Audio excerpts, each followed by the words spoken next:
Barbell deadlifts, barbell squats, overhead press, lat pull down, chest press.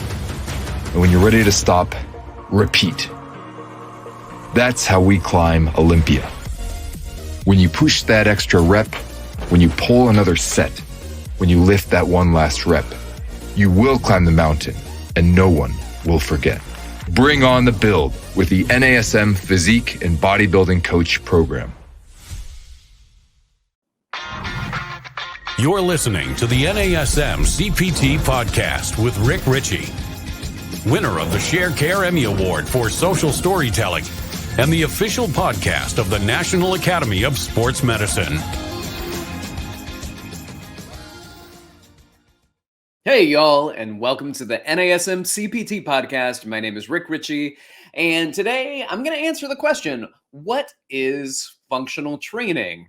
And I want to go into this noting a couple of things, that there are a couple of different ways to look at the concept of functional training. However, when I first started training, the term functional training was abused. It basically meant anything that your body can do, it should try to do. And so it was, standing a single leg on top of a Bosu ball with a body blade shaking in one side and doing a single arm lat sweep on the other whilst wearing an eye patch. Like it was like, if you can do it, you should challenge your body to do it. I am glad those days are gone. And even though I did enjoy a few of the circus tricks that were done, they were really no more than gym circus tricks. And now we don't see that so much anymore, and that's good.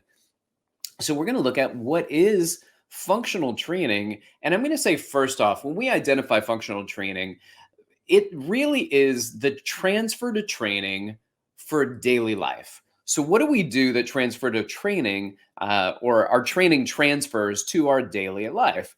And this is often done via exercise that look like what you do in your life or in your sport. And what do we see in life in general? These major movement patterns, and these are large multi-joint movement patterns like squatting and hip hinges, pushing and pulling and rotation. They're not leg extensions. They're not leg curls. They're not biceps curls. They're not tricep extensions, even though they will contribute to a multi-joint movement. Usually these are not considered to be functional exercises.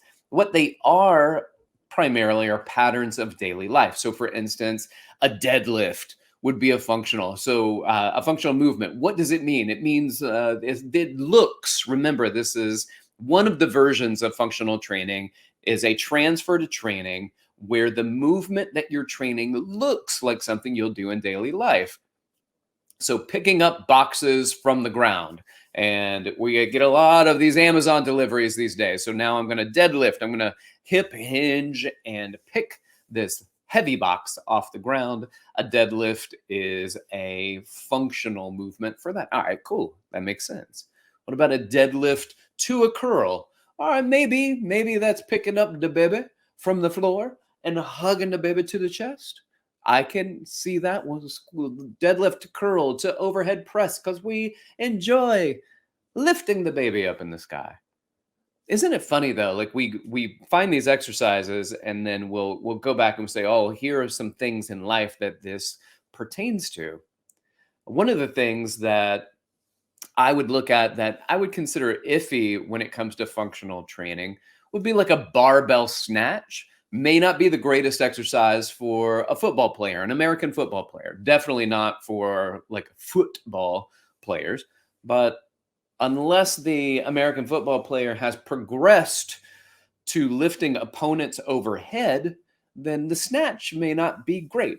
And the risk versus reward of that, where I'm doing a snatch and I'm lifting dynamically that barbell overhead, and that doesn't mimic. And that's not similar to what I do in my daily life, unless we start shifting for football to look like the WWE. And then we've got lifting people overhead and throwing them out of the ring. Maybe the snatch comes in handy there.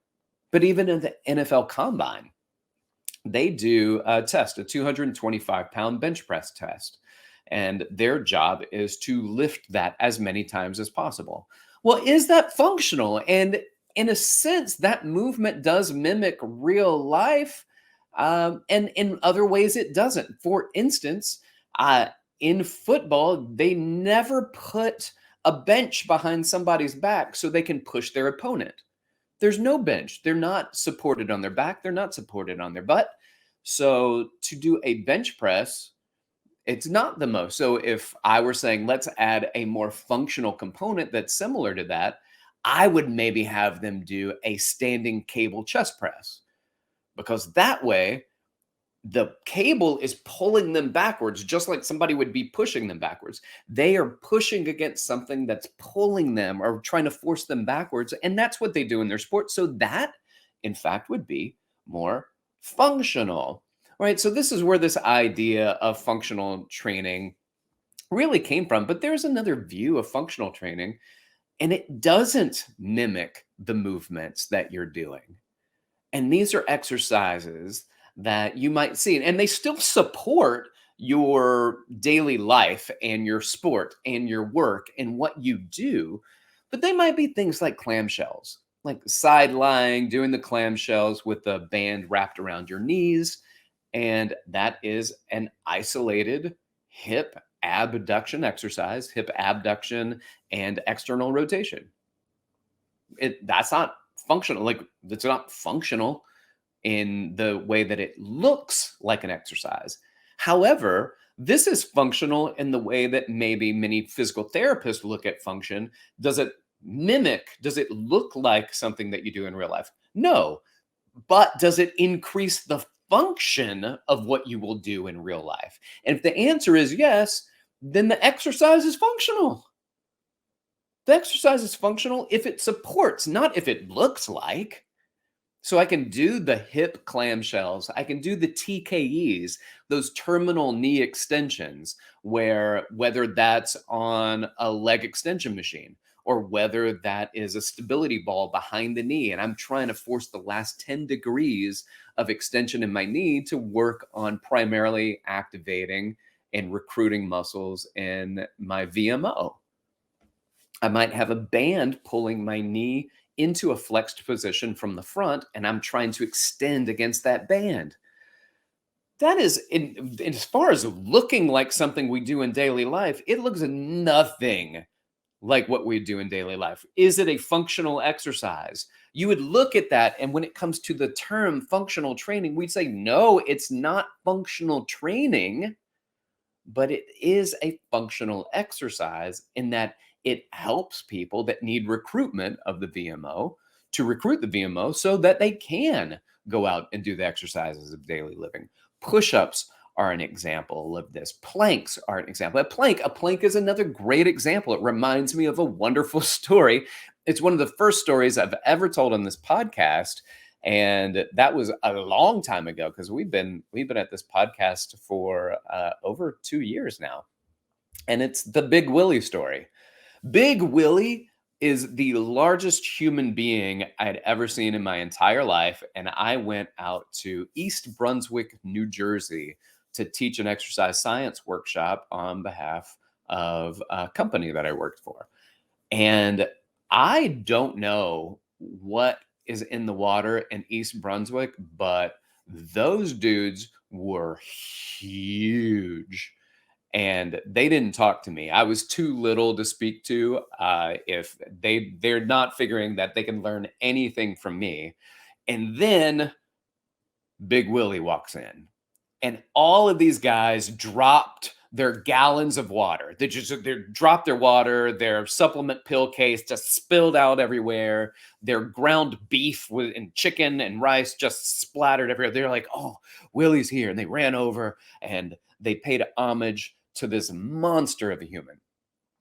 And he, "Oh, hey, what's up, man? What's up?" And he says, "Hey to everybody." And he comes over to me and he introduces himself. And I was like, "Oh man, this is really helpful for me," because None of those guys talk to me.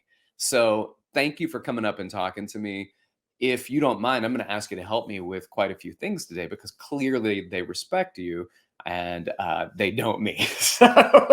So I'm going to need your help. And he was more than grateful, more than helpful. He was wonderful to work with.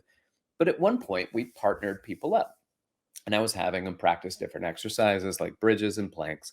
And but because I said, partner with somebody your size, and because nobody was his size, he partnered with a short Asian woman named Fatima. So Fatima and Willie are partnered together.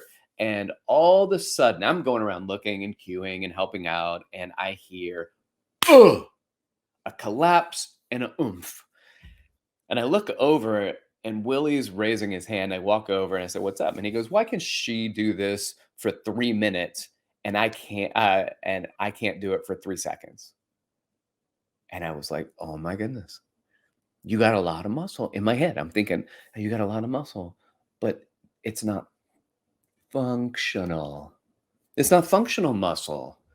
And so the first thing that came to my mind, I had this huge aha moment, which was, "Do you wear a weight belt when you lift?" And he said, "Yes." And I said, "All the time?" He goes, "Pretty much every time I go into the gym, I just wear a weight belt." And the crazy thing was that I had already asked him to do something and he couldn't stabilize it or hold it. And now that he couldn't hold the plank, everything kind of helped me realize. And so I asked him the question about the weight belt, and he says he uses it all the time. Well, here's the thing. Willie is very strong. And when I told him he had a weak core, he lifted his shirt up and showed me his abs in disagreement. And I was like, that I could play jingle bells with some tongs on the ding ding dong ding dong. They were just muscle. He was abby. He was very abby. He just couldn't recruit his core muscles, not his ab muscles, the entirety of the lumbopelvic hip complex, to stabilize his body while in a plank, or when I went to push his arm down in an exercise I did earlier, and he couldn't hold his arm up. And he should have been able to hold his arm up. I could have jumped on that thing like a diving board and jumped off of it with all the spring in the world, but he couldn't hold it up. And the reason he couldn't hold it up is because he couldn't recruit his core. And that's why the core became such a topic of conversation, where these large men in general, but people that are building their muscle, and then they take the weight belt off, and it's like cutting Samson's hair. They have all the muscle from it, but they have none of the strength from it because they can't recruit their core musculature. And this is one of the keys to what became this concept of functional training. And then it just went off the rails with any weird exercise. As long as you don't wear a weight belt and you can do something funky, then it's functional. So what is functional? Again, functional is a multi-joint exercise that mimics movements in a way that supports your movement of daily life. And sometimes those movements do not mimic. And sometimes they are isolated positions, as long as they contribute to your ability to better produce, reduce, and dynamically stabilize in multiple planes at various speeds in a safe and coordinated fashion. They create this neuromuscular efficiency. So it can look like them, or it doesn't have to, but it can contribute. It contributes to how well you move. And that's, again, where the kind of anti-weight belt thing came in. And it's not that you shouldn't wear weight belts. It's that if your goal outside of lifting weights, right? If your goal of lifting weights is to lift heavier weights, then, and you need to protect your back in the process, you got to do that. I think that's very important. But if your goal is to get stronger so that you can be better at helping your friend move his refrigerator, then, unless you're wearing the weight belt during that, unless you're wearing a weight belt while on the field or on the court, whilst in the match or the game, it's not functional. And that's why things like that are taken out. All right. Anyway, that's functional training. Things that look like, or things that support your activities of daily living, what you do at work, what you do in your sport, that supports you. That is functional. All right, you got questions for me? Feel free to reach out. You can like, subscribe, share with your friends, your fitness friends and family. You want to reach out to me, you can hit me up on Instagram at dr.rickrichey, or you can email me at rick.richey@nasm.org. Y'all keep inspiring people to fitness. Thanks for being here, and thanks for listening. This has been the NASM CPT Podcast.